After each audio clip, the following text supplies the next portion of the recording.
Hi, I'm Yapped, and this is Yoked. I'd like to see your mouth do something else, though. This mouth does his dog shit. This is Yapped, and that's Yoked.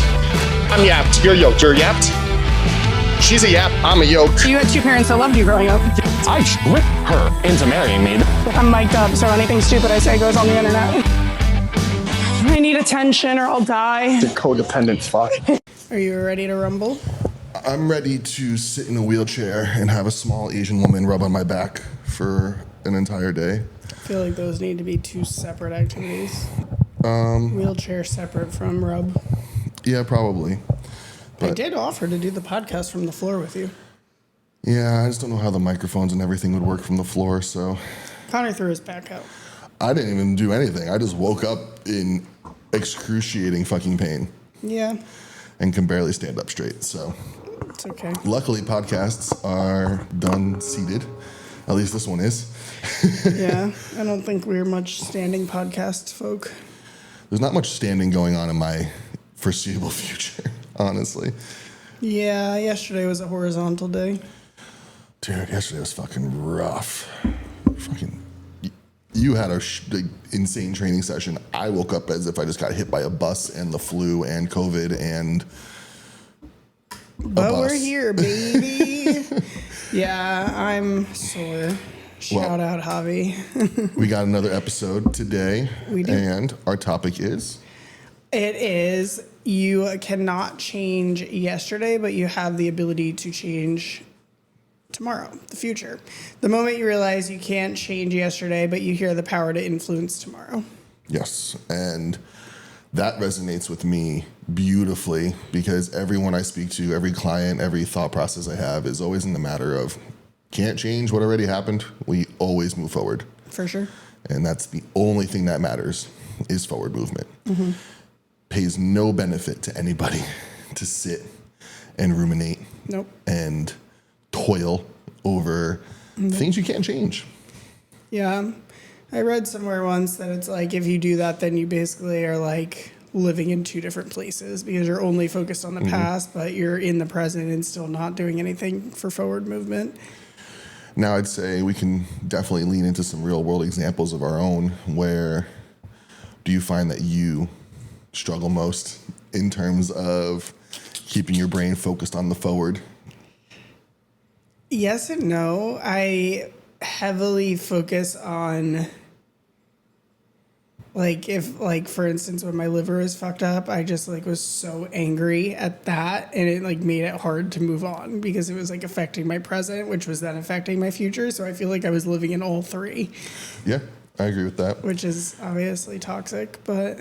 I mean, this also can tie beautifully into the conversation we had yesterday and the day before, where you weren't feeling your best. We knew why you weren't feeling your best, what was going on, but I think it applies to you and many, many other people where you lean into emotion a little bit too heavily when something doesn't go your way and there is something that is out of your control or something in the past that wasn't in your control and is now having a consequence on the present that, again, you don't have control over.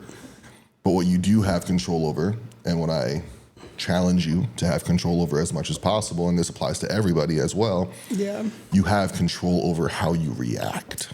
Yeah. And that, in my eyes, is much more important than anything else, because if you react to something you can't control that's in the past and you let it then ruin an hour of your day or ruin an entire day for you, which I do, then you've just let something uncontrollable and unchangeable ruin your present and your future.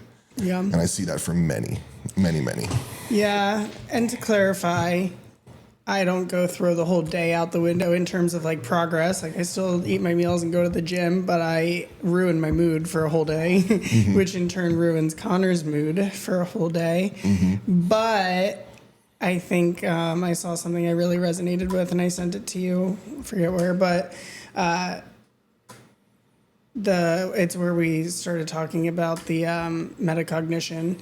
Like I, from a very young age, had to have so much control, or at least feel like I had control in order to go about my day safely. and not be the target of anger in my home. So I think from like such a young age, I was hardwired to try and have control of every situation. And as an adult, like I still struggle with that because there's so much that's not in your control sometimes. And I hate feeling like I can't pull the strings on shit. Yeah. And I feel like many people can resonate that, understand with that, align with that. Sure. We all want to have control. And let's be honest, if you're listening to this podcast at all and you're still sitting there in your victim mindset, then please go back several episodes and rewatch because you have much learning to do. But the people who will understand this the most are the ones who don't play victim to themselves, True. who see forward movement as a positive, and sure, like yourself, might be stumbling along the way where there's still things to learn, there's still room to improve, but first and foremost, you should be at least in the frame of mind and understanding that, yeah, emotionally, yesterday or 2 days ago, whatever, your whole day was fucked, but you didn't miss a beat. Nope. You did your cardio, or you did your steps, you did your training, you ate your food, you did all the things necessary to stay on track. I just was pissy. So I think, to say the least, but I think that separates people into three separate groups. You have the ones who react emotionally, who then are just a victim to that emotion. The same people who are like, oh, well, I had one cookie today. So Okay, I'm gonna my have diet's 5 free meals. My diet's fucked. Let me go to 6 restaurants and eat my body weight in fried food. Yeah. That's one segment of people. The second segment is the forward movers who still are working to improve their mental capacity around understanding there's things in life you can't control, Yeah. and not allowing it to affect the things you can control, similar to your circumstances. And then there's me. And thankfully, I was born and raised into a family of Kovaxes where pretty much everything was just okay, on to the next. Oh, the house is on fire? No problem. We'll stay with your grandparents for a few days. We'll figure it out. God forbid. Like, yeah, I'd be too powerful if I had been raised in a normal household. Oh Can my you God. imagine? We would own the apartment building. We wouldn't. The whole building. We would definitely not own this building.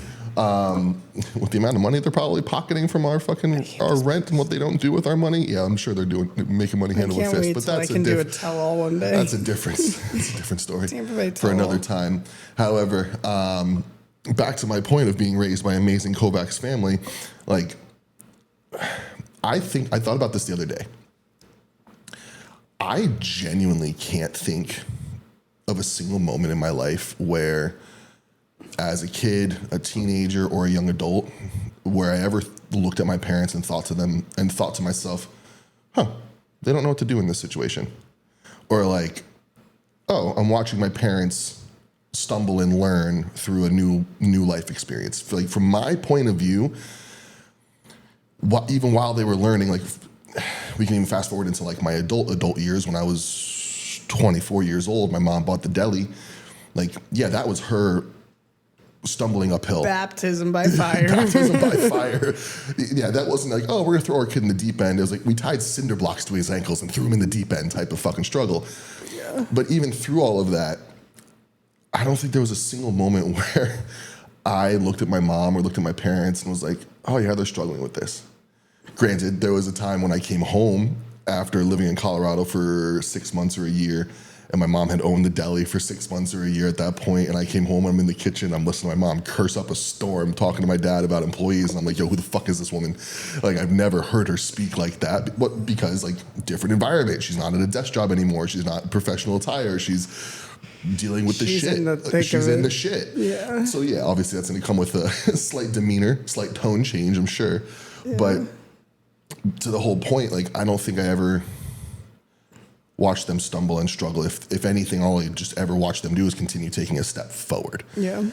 And for me, I think that was just always my biggest tool, biggest benefit that I got from them is that, okay, cool. Well, my parents just keep moving forward and they don't let that shit from yesterday continue to affect their present. So Right.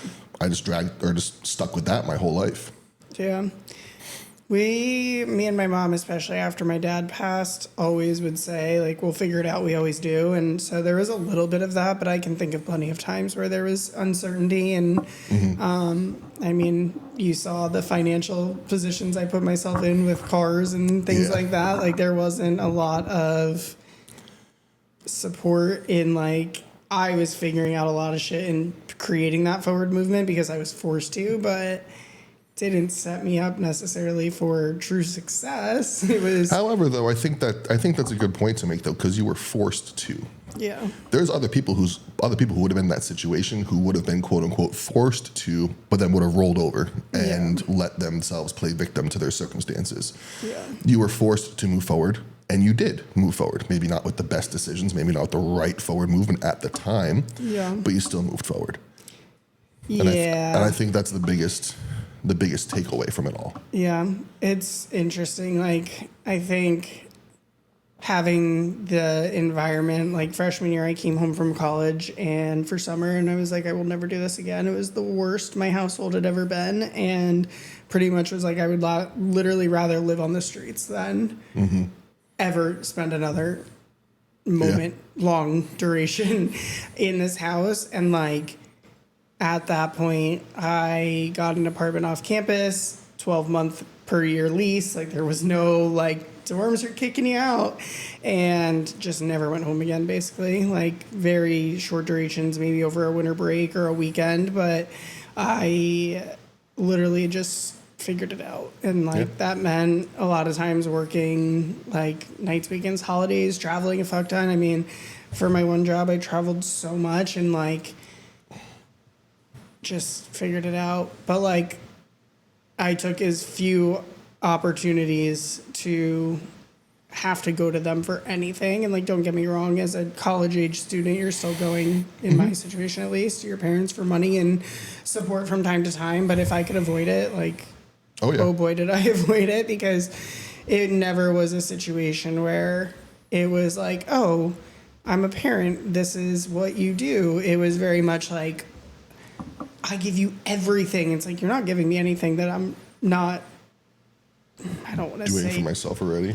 Not even that. Like, I don't want to say that you're supposed to do, because, like, what is the line between what you're supposed to do as a parent? But, like, I mean, at the end of the day, you did choose to raise a child, and, like, there are things that are required of non-negotiables. So if I could avoid it, roof over the head, food on the table, like clothes in the back. I give you everything. It's like, you put a roof over my head. You birthed me. You kind of like, you kind of had to. You had no choice, because the latter option to that is prison. Yeah. So anyway, I have a lot of feelings towards the whole situation, but back there to was a lot of being forced to figure things out, and like, I think about, even just as an adult, like, I know that some parents, like, kids in their 20s, 30s, whatever, could still go to their parents and be like, can I borrow money, or can I take out a loan, or can I do this thing, or can I stay with you? And like, I just think about how different my world is, because I go back against the wall and I'm like, I'll figure out any other way. It's just not an option. You and I can go back and forth forever on the absolute polar opposites that you and I exist in with our families. Because even just to that point, like, my grandmother has money saved up for me that I can borrow from. However, I did try to borrow from it, and it got to the point of being like, you know what, fuck it, I don't want the money, I'll just work harder for my own money. Yeah. We're on your side of things. It's the polar opposite for sure. But let's go back to having to figure it out and continue to move forward. I think another good way we can go about this as well is my moving to Colorado and you're moving to Utah. Yeah. And how at those moments in time, well, at least for me, when I moved there, like, I didn't have any anticipation that I would be alone in Colorado. Yeah. But literally 1 year to the day, I moved to Colorado, Halloween of 2018. My ex and I broke up on Halloween of 2019, the exact fucking day. Mm-hmm. And then I spent 3 years in Colorado after that, where I was like, oh, well, I got a decent job out here. I make decent money. I got some friends. I'll figure it out. I'll stay here. Yeah. Could have played victim. Could have moved back home. Could have left my job. Could have tried to take a different trajectory because life didn't pan out 2,000 miles away the way I thought it was going to. Yeah. However, I stuck my heels in the ground and kept walking forward. Yeah. And that forward movement led me to being married to you. Yeah, I'm so sorry. Well, yeah, and then I think like when me and my ex broke up, and like it was like a lot of immediate like, oh, so you're gonna move home, and I was like, well, no, like I like it out here enough to stay, and I like my job, and I like the friend group I made, and so that was like really not even like when we broke up, it was never like, okay, what does getting back to New Jersey look like? It was like, okay, what's finding an apartment here that I like enough look like, and little did I know that that apartment. How long did that take you? Okay, so me and my ex broke up on a Saturday morning. I had the keys to my new apartment Monday at noon on my lunch break. Yeah, I remember that. And we won't get into the details, but my ex had instilled in me that I was, going to be desolate without him. But then the caveat to that was that I was making more money than him. And so finding a place was kind of like a rude awakening in terms of being like, oh, wait, I don't need to look in the slumps. I actually can afford a really nice place. So for sure, those keys probably would have been in hand sooner had I realized that I didn't need to be looking in like the ghetto.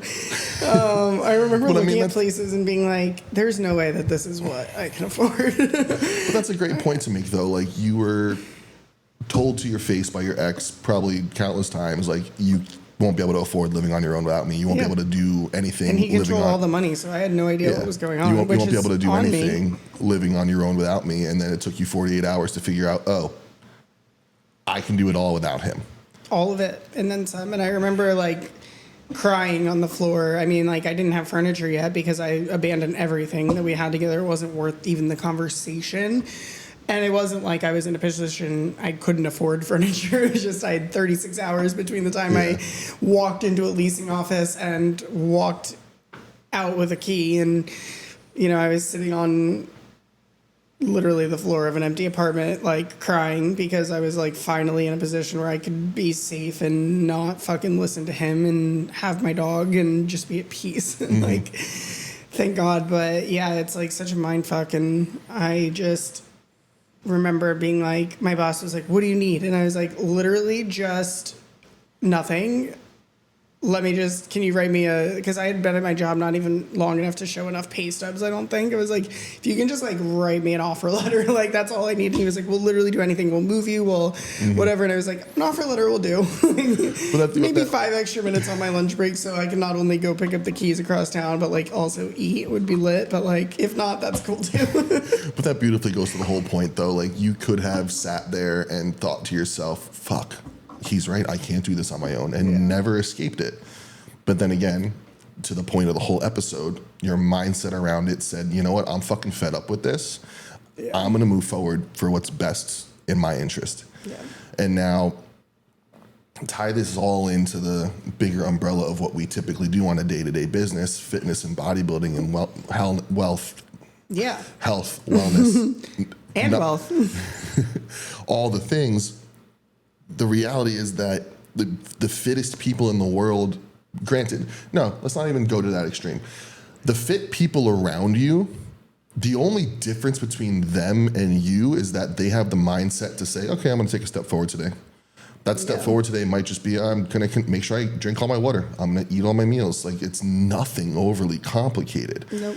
And they just stack good days on top of good days. And sometimes bad days on top of bad days. Yeah. And then when life throws you a fucking monkey wrench, you deal with it. You continue to move forward through it. Yeah. I mean, I think I've told this story on the podcast before, but I'll tell it again. Like, I was 10 weeks out, and the new counterculture opened. There was construction going on. 2 weeks in a row, I popped my back left tire. That same Tuesday, at the same fucking time. And 2 weeks in a row, I had to have the car towed, take 4 hours out of my day, figure it the fuck out, get a rental car, have the tire replaced. And you know what? I was like 6 hours late on a meal. 2 weeks in a row. I was behind on cardio. I was behind on steps. I was behind on work. I was in Texas. You were in Texas for both, which shockingly enough, I blame you now. It's fine. But what I could have done is stress my ass to the gills, fucking woe is me, threw my hands up into the air, eat off plan because I'm an emotional little bitch, fucking not gotten my steps because, it took too long to get my car. Like, no, it is what it is. Time only moves forward. My footsteps are only going to move forward just the same. Mm-hmm. I'm not going to sit there and be my own little fucking pity party bitch to myself and cry about my own shortcomings in that moment in time. And that's an extreme example. Extreme, sure, but like that's a more uncommon example, I'd say. But the difference too is that there's plenty of people, maybe not at the level you're competing at, but like say whatever bodybuilder, anything that would have had that day, and not only would they not have hit their food and steps and shit that day, but it would have rolled over into the next week throughout the week. Mm-hmm. And I had a conversation with a client the one day, and I was like, well, so okay, explain to me why your adherence is rated this, because all I'm seeing is like the one-off planned meal, but maybe I'm missing something. Yeah. And it was like maybe one day of like steps were lower, so her weekly average was like below 10 or what have you. And she's like, well, yeah, I had that meal, but then I also had nachos because at that point I had the meal, so I had the next thing, and then I had like a cookie, and then it steamrolls into this whole thing. And it's like, okay, so if you have one flat tire, you're going to go pop all the rest of them? It's the very same concept, and it sounds so stupid and cliche, but okay, say even in that moment, Connor was 6 hours late on the meal. Now his adherence in theory is not 100% because meal timing is everything at our level. And 6 hours is a big fucking window. That's two meals. Day, yeah. He could have very well said, you know what, fuck it. Like, this isn't a perfect day. I'll just fuck the whole day, and I'll fuck tomorrow too. And so it's like understanding, and this is something that like I feel like I'm good at in small sectors of my life, from like sales and from gymnastics and sports, is like short-term memory loss. Like you have to just, okay, next hour on the hour, I have a new call. I can't be pissed at them because of that asshole. I need to bring the same energy. It's the same thing in coaching. I remember every single time we talked about coaching in gymnastics, it was like, cool, well, just because you had a shit day, like you're here 40 hours a week, that kid's here 1 hour a week, are you going to make their hour shit because something happened to you before you walked into your shift? Like, that's not fair to them. And so it's really just sometimes putting things in a box and being like, cool, well, tuck that away for another fucking time. But and that's on like the emotional level for other circumstances, of course. But if you're just constantly ruminating on what's happened, then you're never going to regain control of what's going to happen. Yeah, and before you know it, it's like, 8 weeks of prep went by and I lived in the past over this one thing or this one whatever, and now you didn't progress for 8 weeks too because you were ruminating. Like, and the other thing I like to point out to this is like keeping the promises you make to yourself, which is a huge thing. I mean, talk about. I can go on a client example from just last week. My client went MIA for a month. It's fine. He had work. Things stacked up. Life is life. We have a long-standing relationship, so we've been here before. But I spoke to him like a grown-ass man. I'm like, dude, we know that at least getting 3 meals in a day is something you can do. We know that pinning your TRT on time is something you can do. Sleep hygiene is something you can do. So let's break it down. I don't need you to follow a full program right now. Fuck the program. Let's just get 3 meals in a day. Carb, fat, lean protein, fruit, veg. 3 meals a day, like bare fucking minimum, because this person's done it for years. He's done 5 meals a day for years, 6 meals a day. Mm-hmm. So I know his ability is there. Told me, cool, I can commit to that. Well, then his next check-in comes around and we discuss, and then he only kept about 60% of the promise he made to himself and to me. And that in itself is he was leaning into the fact that weeks prior, he was tired and fatigued because of work. Mm-hmm. Weeks prior, he had 12 to 14-hour work shifts. But when we messaged, when we discussed, when we set up a plan, he made that promise to himself that he'd get in those 3 meals a day with those food options. He then made the choice the next day. Sure. To not move forward on the right foot, to not just simply add fruits and veggies, because that's the only thing he was, and olive oil. Those are the only things he was missing. Yeah. And it just comes down to, do you want to lean into the things you can't control, his work weeks that he couldn't control that left him more fatigued, or lean into the things you can control that will keep you moving forward, but then most importantly, will keep you feeling better as well, psychologically and physically. You move forward and keep those promises to yourself. There's a dopamine hit that Instagram and TikTok aren't ever actually giving you that you're searching for as much as you want to scrolling through your phone. Yeah. It's those promises you make to yourself. Yeah, two things on that. First thing, I made a post about this recently, but sometimes the only difference between you and the person that has the thing you want, whether that be a goal, a car, a job, a whatever, is that they did it one more time. Yeah. One more freaking time. The second point I was going to make, I forget. So we can skip right over that. But yeah, it's just I was going to say, like, people really lean into, like, oh, I'm hungry, oh, I'm tired. And it's like, yeah, like, in certain parts of life, you're gonna be. Mm-hmm. Like, me and you have spent weeks working 60 plus hours in a week. Like, we didn't just then take a week off because we were like, oh, last week was brutal. Like, oh, I'm super hungry, so now I'm just gonna what? Like, sometimes you're gonna be fucking hungry. Like, I think we've gotten a little too sensitive to some of these things where we just think we need to immediately act on them. And it's like, such is life a little bit sometimes. I mean, that's the big differentiator, though, between successful individuals in any regard and the ones who are constantly wishing and wanting to be something more, or the ones who are expressing, oh, they have it easy, or jealousy of whatever type. It's the ones who set aside the emotion. Yeah, I forget if I said this before, but I was listening to a podcast, and I think I made a reel about this. I don't think I've said it on the podcast, but the one guest on the podcast, she was saying, like, what is, like, your approach when you see somebody have something that you're, like, envious of or jealous of? And she was like, I immediately take that jealousy and say, oh, if they can have it, then that means my time is coming. I can have it too. And so it's just literally the flip of a switch in your mind to be like, oh, shit, like, I wanted that. Be like, cool, it's possible then. My time is coming. Yeah. And I mean, on that same note as well, I think that's a perfect point. But surround yourself with those people that you are going to look at and say, my time is coming, because they're going to rub off on you. Mm-hmm. Ambition and positivity is contagious. Mm-hmm. And for myself, like, the people I'm texting more and more on a more day-to-day basis lately, in my eyes, they're doing better than me.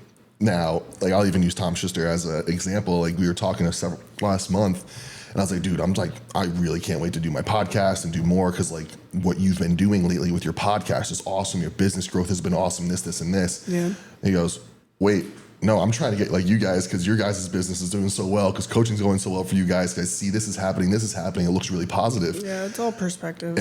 And he called it business dysmorphia. Mm-hmm. But to the point being, like, sure, say that him and us are doing equally successful.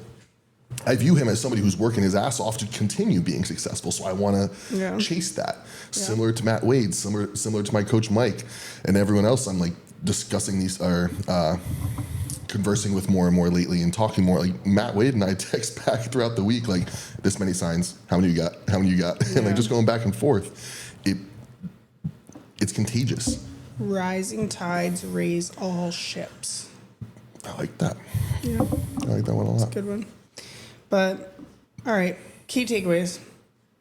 You can't focus on tomorrow.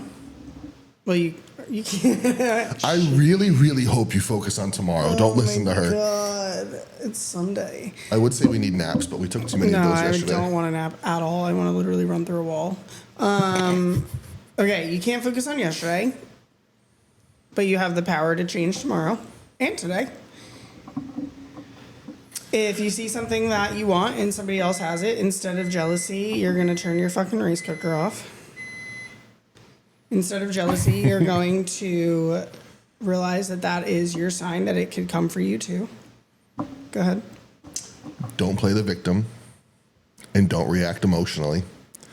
Or better yet, allow yourself to react emotionally, because emotion is okay to have. Yeah. But don't let that emotional reaction then trickle into the rest of your day, or the rest of the day ahead, or the next day. Yeah. Because it's only going to do you no positive.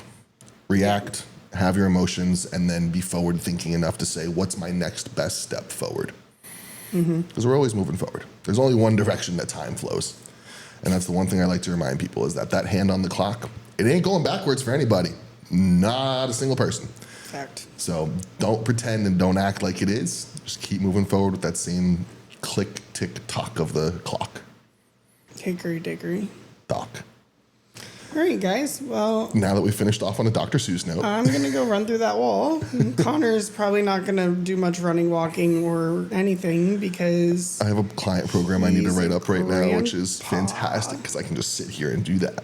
love that. And I'm going to go eat some burnt asparagus. So on that note, On that note, we are Yapped and Yoked. Like, subscribe, comment, and we will see you next time. we out.